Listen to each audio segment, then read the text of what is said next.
Je vous invite, mes frères et sœurs, à ouvrir votre Bible dans l'Évangile selon Jean et à suivre la lecture que nous allons faire au chapitre 21e,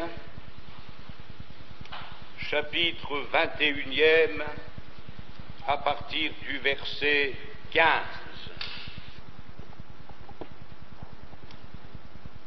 Après qu'ils eurent mangé, c'est-à-dire les 7 disciples mentionnés au début de ce chapitre et Jésus, après qu'ils eurent mangé, Jésus dit à Simon-Pierre, « Simon, fils de Jonas, m'aimes-tu plus que ne m'aiment ceux-ci » Il lui répondit, « Oui, Seigneur, tu sais que je t'aime. » Jésus lui dit, « Paix mes agneaux. »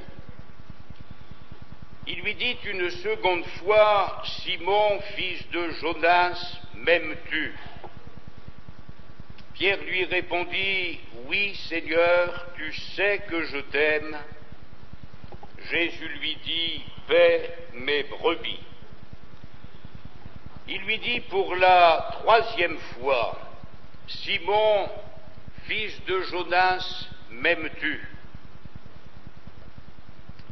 Pierre fut attristé de ce qu'il lui avait dit pour la 3e fois, « M'aimes-tu » Et il lui répondit, « Seigneur, tu sais toutes choses, tu sais que je t'aime. » Jésus lui dit, « Paix mes brebis. » En vérité, je te le dis, quand tu étais plus jeune, tu te saignais toi-même et tu allais où tu voulais, mais quand tu seras vieux, tu étendras tes mains et un autre te ceindra et te mènera où tu ne voudras pas. Il dit cela pour indiquer par quelle mort Pierre glorifierait Dieu. Et ayant ainsi parlé, il lui dit, « Suis-moi. » Pierre s'étant retourné, vit venir après eux le disciple que Jésus aimait, celui qui, pendant le souper, s'était penché sur la poitrine de Jésus et avait dit, « Seigneur, qui est celui qui te livre » En le voyant, Pierre dit à Jésus, « Et celui-ci, Seigneur, que lui arrivera-t-il » Jésus lui dit, « Si je veux qu'il demeure jusqu'à ce que je vienne, que t'importe, toi, suis-moi. » Là-dessus, le bruit courut parmi les frères que ce disciple ne mourrait point.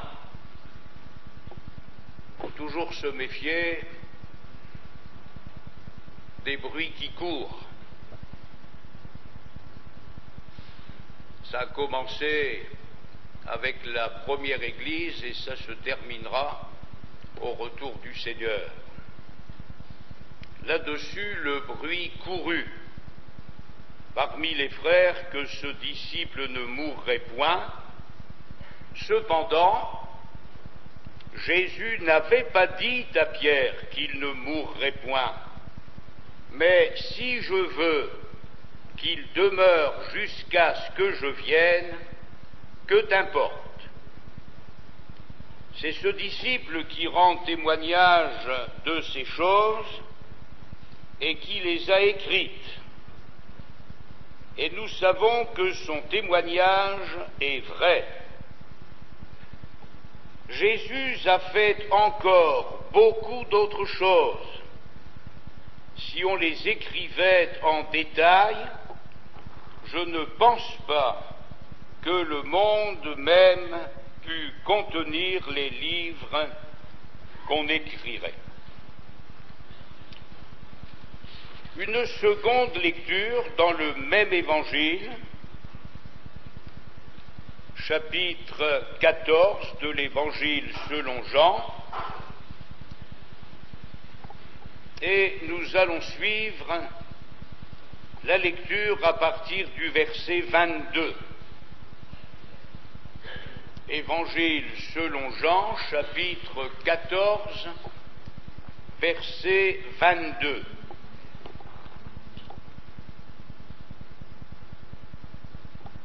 Jude, non pas l'Iscariote, lui dit, « Seigneur, d'où vient que tu te feras connaître à nous et non au monde ?»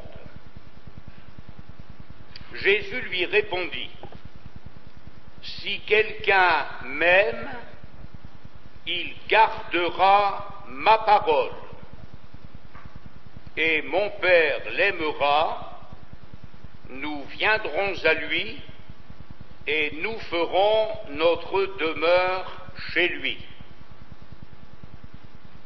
Celui qui ne m'aime pas ne garde point mes paroles, et la parole que vous entendez n'est pas de moi, mais du Père qui m'a envoyé. Je vous ai dit ces choses pendant que je demeure avec vous. » J'aimerais que nous relisions à partir du verset 23. Jésus lui répondit, « Si quelqu'un m'aime, il gardera ma parole, et mon Père l'aimera. Nous viendrons à lui, et nous ferons notre demeure chez lui. Celui qui ne m'aime pas ne garde point mes paroles, et la parole que vous entendez n'est pas de moi, mais du Père qui m'a envoyé. » Et enfin, dans l'épître de l'apôtre Paul aux Romains, épître de Paul aux Romains, chapitre 5, verset 1er. Romains, chapitre 5, verset 1er.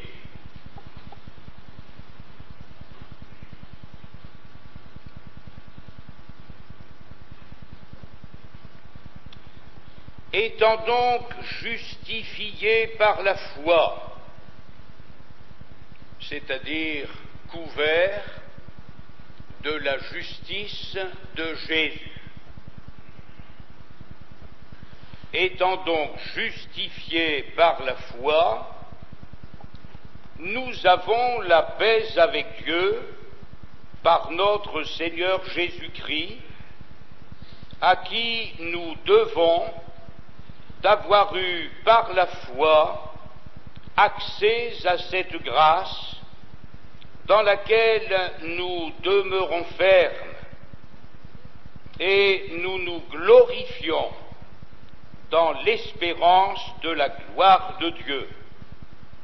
Bien plus, nous nous glorifions même des afflictions, sachant que l'affliction produit la persévérance, la victoire dans l'épreuve, et cette victoire, l'espérance. Or, l'espérance ne trompe point, parce que l'amour de Dieu est répandu dans nos cœurs par le Saint-Esprit qui nous a été donné. L'espérance ne trompe point, parce que l'amour de Dieu est répandu dans nos cœurs par le Saint-Esprit qui nous a été donné. Le texte que nous avons lu dans l'Évangile selon Jean termine cet Évangile, faut-il dire, qu'il est plus important que les autres textes, je ne le pense pas. Néanmoins, la conclusion d'un récit doit toujours attirer notre attention d'une manière particulière. Nous avons parlé dimanche dernier de l'erreur commise par l'apôtre Pierre qui avait entraîné 6 disciples avec lui, l'erreur de retourner à la pêche, alors qu'au début des évangiles, nous voyons que Jésus avait sorti Pierre de ce qui était son activité quotidienne pour l'inviter à une autre activité. Je ferai de toi un pêcheur d'hommes. Néanmoins, nous avons vu quel soin le Seigneur Jésus a pris pour ramener l'apôtre Pierre et les disciples qui l'avaient suivi dans la voie de leur vocation. Le Seigneur Jésus avait préparé un petit déjeuner au bord du rivage. Ils ont mangé ensemble du poisson grillé, ils ont mangé le pain que le Seigneur Jésus avait préparé. Et maintenant, devant 6 témoins, le Seigneur Jésus va poser à Pierre une question de toute première importance. Après qu'ils eurent mangé, Jésus dit à Simon-Pierre, « Simon, fils de Jonas, m'aimes-tu plus que ne m'aiment ceux-ci » Nous avons souvent le tort de faire des comparaisons. Nous avons souvent le tort de nous comparer à d'autres ou aux autres. Et le plus souvent, hélas, non pas pour les trouver mieux que nous, mais pour nous trouver mieux qu'eux. Donc la question de Jésus est précise. Simon, fils de Jonas, m'aimes-tu plus que ne m'aiment ceux-ci ? Les évangiles nous disent que tous les disciples avaient pris l'engagement d'aller avec Jésus en prison, d'aller avec Jésus à la mort, mais il y avait eu cette particularité dans l'engagement de l'apôtre Pierre, c'est que lui avait dit « Si tous te renient, moi, je ne te renierai pas. » Or, nous savons que malheureusement, il a été le seul à être parjure. C'est vrai qu'à l'exception de Jean, les autres disciples avaient aussi pris la fuite au moment de la croix, mais enfin, Pierre était allé un peu loin en disant « Si tous te renient, moi, je ne te renierai pas. » L'heure d'une explication sérieuse est donc venue. Pierre, Simon, fils de Jonas, m'aimes-tu plus que ne m'aiment les 6 hommes qui sont avec nous? M'aimes-tu plus que ne m'aiment ceux-ci? Et il faut souligner que le verbe aimer, qui est employé ici par Jésus, c'est l'amour dans ce qu'il a de plus profond, c'est l'amour dans ce qu'il a de plus vrai, c'est l'amour de Jean 3,16. Dieu a tellement aimé le monde qu'il a donné son Fils unique, etc. Simon, fils de Jonas, m'aimes-tu? C'est cet amour dont il est parlé dans Romains 5, l'amour de Dieu, cet amour qui n'a pas son égal, l'amour de Dieu est répandu dans nos cœurs par le Saint-Esprit qui nous a été donné. Or, Pierre, est-ce que tu m'aimes de cet amour-là? Est-ce que tu m'aimes du même amour que celui dont Dieu t'a aimé? Est-ce que tu m'aimes du même amour que celui dont je t'ai aimé? Et non seulement j'aimerais savoir si tu m'aimes de cet amour profond, de cet amour vrai, de cet amour divin, et j'aimerais aussi que tu me dises si tu m'aimes plus que ne m'aime ceci. Pierre répondit, oui Seigneur, tu sais que je t'aime. Mais notons bien, parce que c'est important, notons bien que l'apôtre Pierre ne va pas reprendre le verbe employé par Jésus, il va lui parler d'un autre amour qui se limite à l'affection. Oui Seigneur, tu sais que j'ai de l'affection pour toi. C'est déjà bien, mais ce n'est pas la question que Jésus lui avait posée. Ce n'est pas en fait cet amour-là qui est répandu dans nos cœurs par le Saint-Esprit. L'amour qui est répandu dans nos cœurs par le Saint-Esprit, c'est l'amour de Dieu, l'amour de Jean 3,16, l'amour profond, l'amour vrai, l'amour qui n'a pas son égal. Pierre ne peut pas répondre à cette question-là. Aussi dit-il à Jésus, oui Seigneur, tu sais que j'ai de l'affection pour toi. Néanmoins, Jésus qui est fidèle va faire confiance à Pierre et il va lui dire, paix mes agneaux. Jésus n'a pas oublié l'appel qu'il avait adressé à l'apôtre Pierre, je ferai de toi un pêcheur d'hommes. Donc, tu es appelé, je te le confirme, c'est ta réhabilitation, c'est ton relèvement, paix mes agneaux. Les jeunes, les enfants, les nouveaux convertis, les petits, occupe-toi de mes agneaux.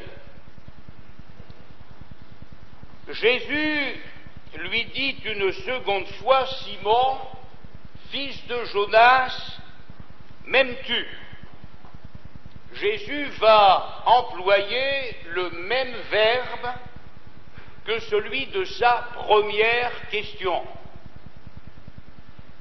Tu m'as répondu que tu avais de l'affection pour moi, c'est bien, mais j'aimerais savoir, Pierre, si tu m'aimes de l'amour dont Dieu t'a aimé, si tu m'aimes de l'amour dont je t'ai aimé, si tu m'aimes de cet amour à son niveau le plus élevé, dans son sens le plus profond, Pierre, m'aimes-tu? Pierre lui répondit, oui Seigneur, tu sais que je t'aime, et Pierre lui aussi reprend le même verbe.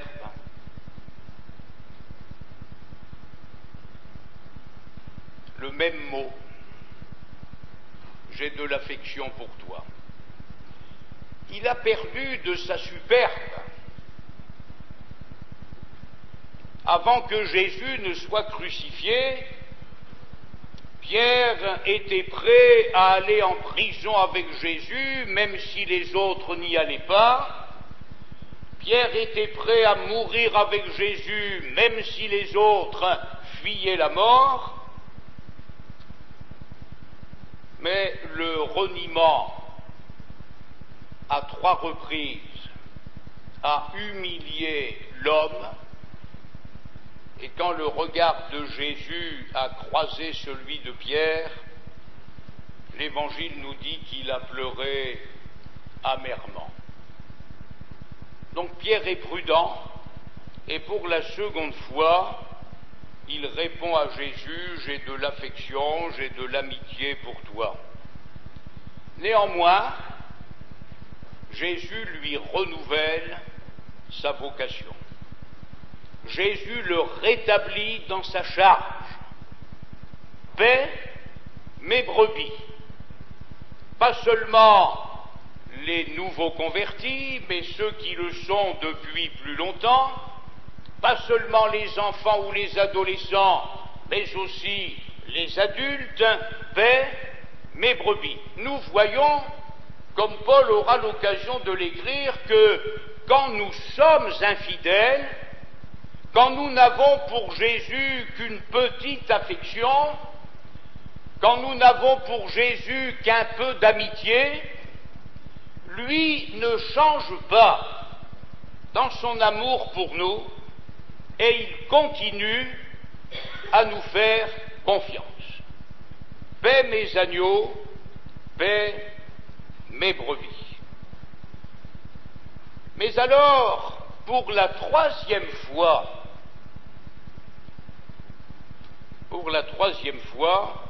Jésus va dire à Pierre: Simon, fils de Jonas, et ici Jésus change de verbe, de mot.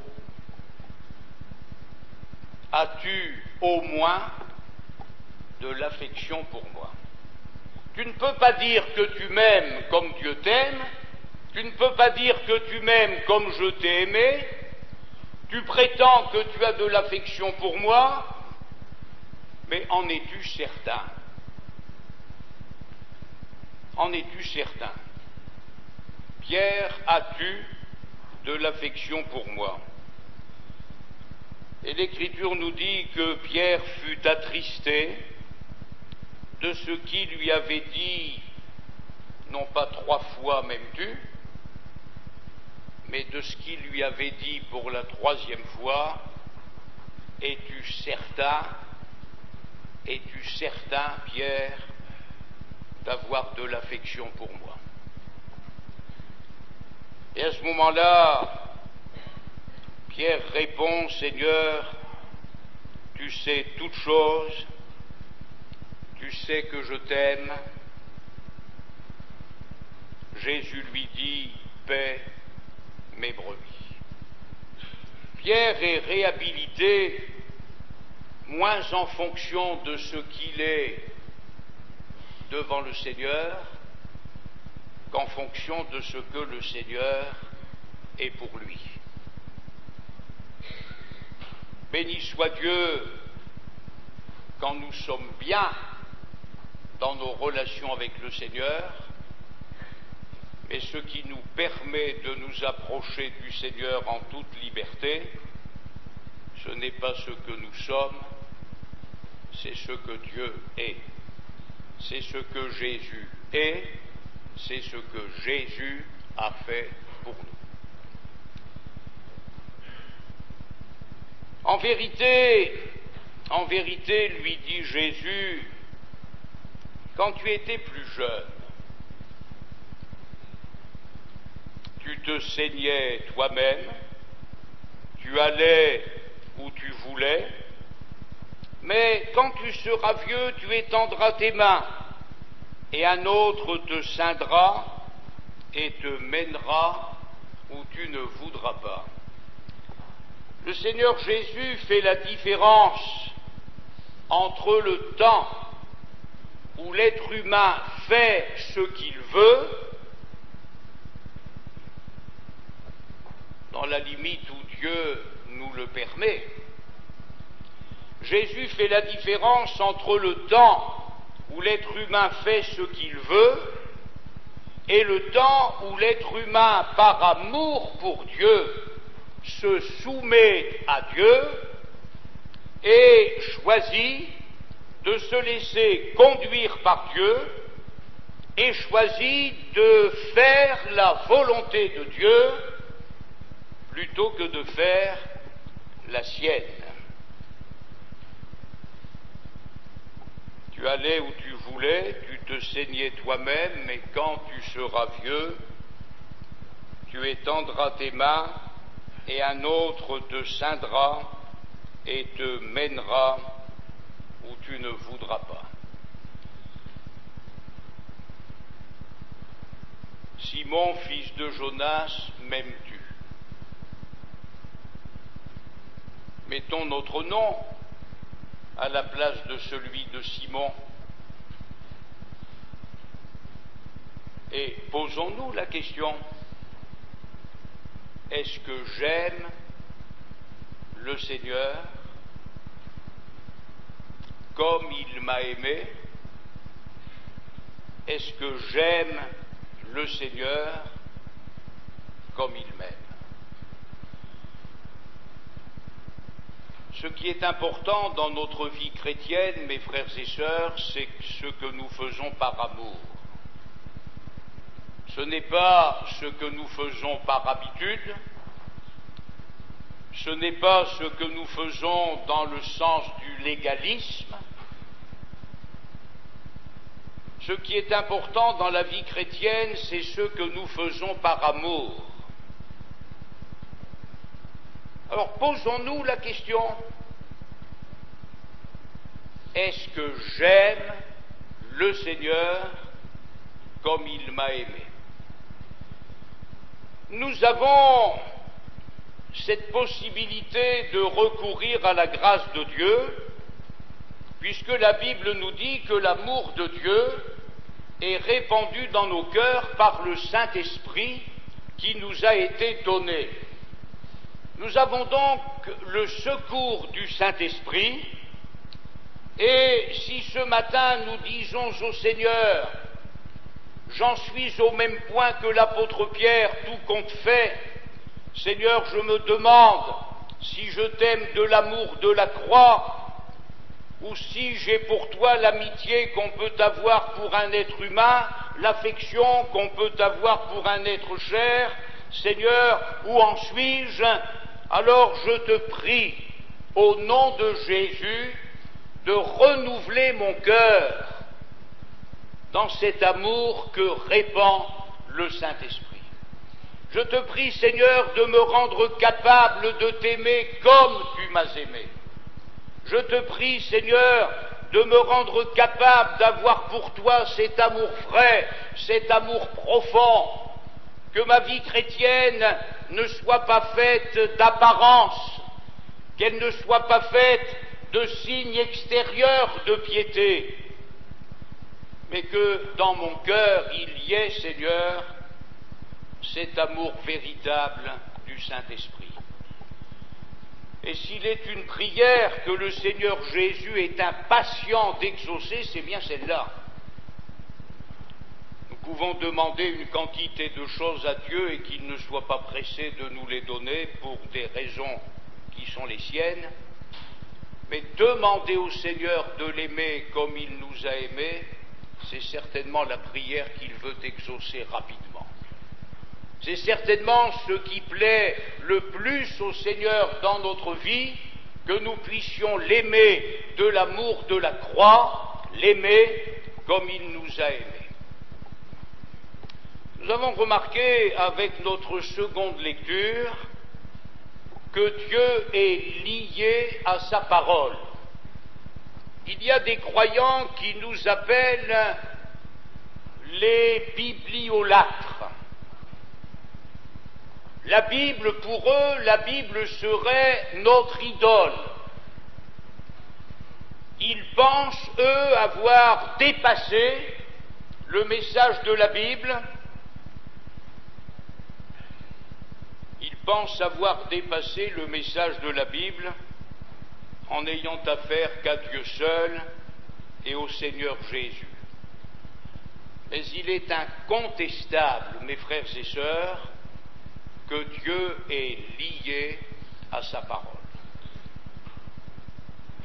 Comment puis-je savoir si j'aime Dieu? Est-ce que ça va être subjectif? Est-ce que ça va être le résultat de mes impressions? Est-ce que ce sera une affaire de sentiments humains?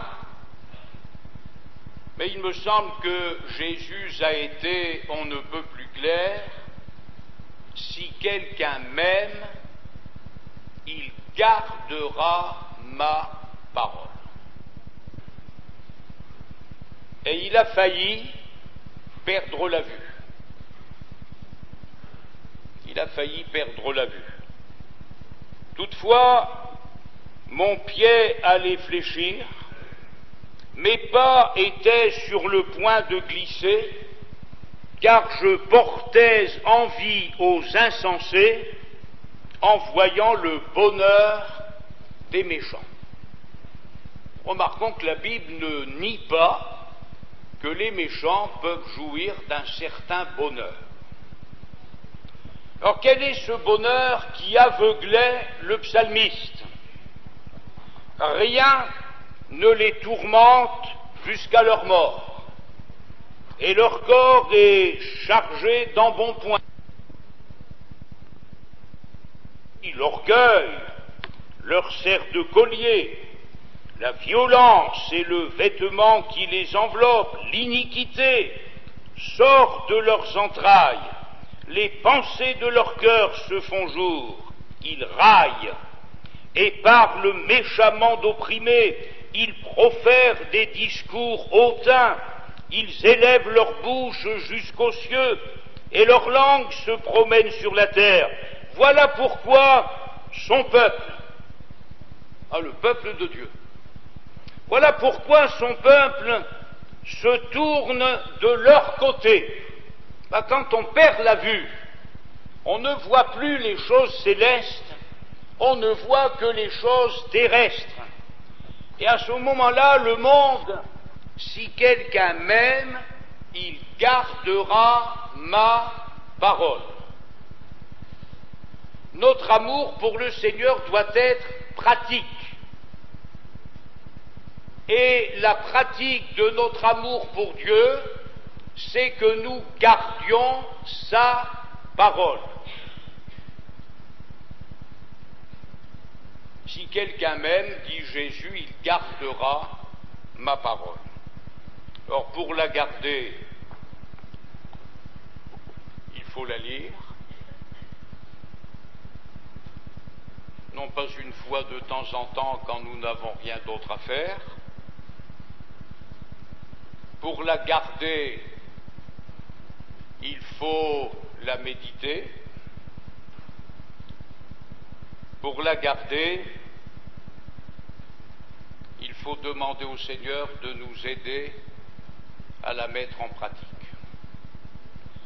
Jésus disait à ses contemporains, ce ne sont pas ceux qui me disent Seigneur, Seigneur, qui entreront dans le royaume des cieux, mais celui-là seul qui fait la volonté de mon Père qui est dans les cieux. Et la volonté de Dieu nous est révélée où, sinon dans sa parole. La volonté de Dieu nous est révélée dans sa parole, puisque Jésus ajoute, après le positif, si quelqu'un m'aime, il gardera ma parole, celui qui ne garde pas ma parole, c'est celui qui ne m'aime pas. Alors gardons-nous bien, mes frères et sœurs, de nous tromper nous-mêmes. Je ne lis pas ma Bible, ce qu'elle dit, c'est le dernier de mes soucis. Quand je la lis un peu, je ne m'inquiète pas de la mettre en pratique ou pas, mais j'aime Dieu. Enfin, qu'est-ce que c'est que ce non-sens, que cet égarement, que ce piège de l'adversaire qui consiste à nous amener à nous tromper nous-mêmes. À nous tromper nous-mêmes, en nous imaginant qu'on peut aimer Dieu sans garder sa parole.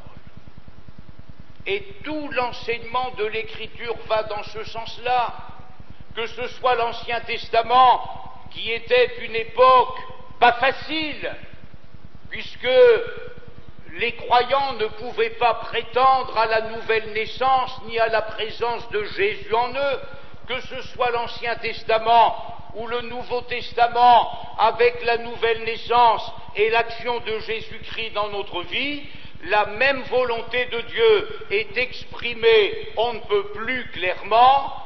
M'aimes-tu?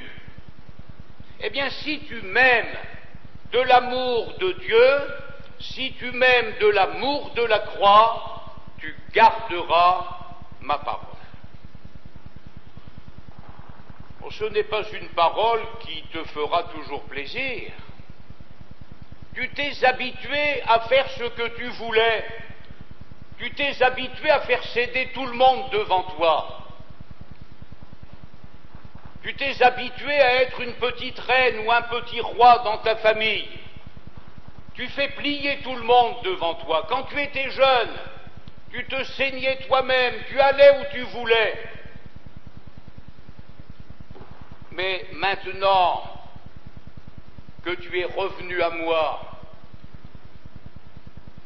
maintenant que je t'ai réhabilité, sache bien que la vie qui est devant toi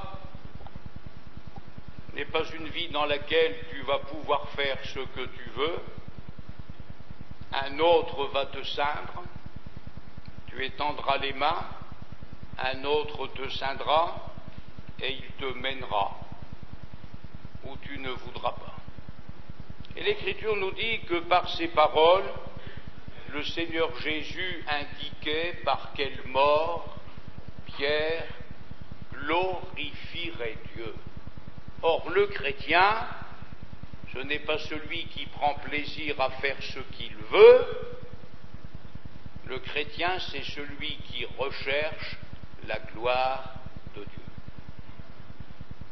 La gloire de Dieu, c'est la question que le Seigneur nous pose ce matin. M'aimes-tu? Si tu as des problèmes à ce niveau, sache que je suis prêt à venir à ton aide et à répandre dans ton cœur l'amour de Dieu, à le répandre par le Saint-Esprit, afin que ta vie chrétienne soit une vie véritable. Ce n'est pas parce que nous allons entrer dans un lieu de culte, quel qu'il soit, semaine après semaine, que nous entrerons obligatoirement au ciel. Si nous avons pris l'habitude de nous asseoir sur une chaise dans un lieu de culte, et que le culte terminé, nous conservons nos habitudes de faire ce que nous voulons, eh bien, excusez-moi, il y aura des surprises. Et ces surprises, le Seigneur voudrait nous les éviter. Alors ce matin, profites-en pour demander à Dieu de répandre son amour dans ton cœur, afin que tu puisses l'aimer comme il t'a aimé, que tu puisses l'aimer comme il t'aime. C'est une question, c'est une prière importante, que Dieu nous permette de lui adresser cette prière ce matin, afin que nous ne soyons pas des gens d'église, mais que nous soyons d'authentiques chrétiens, d'authentiques filles et fils du Dieu vivant et vrai.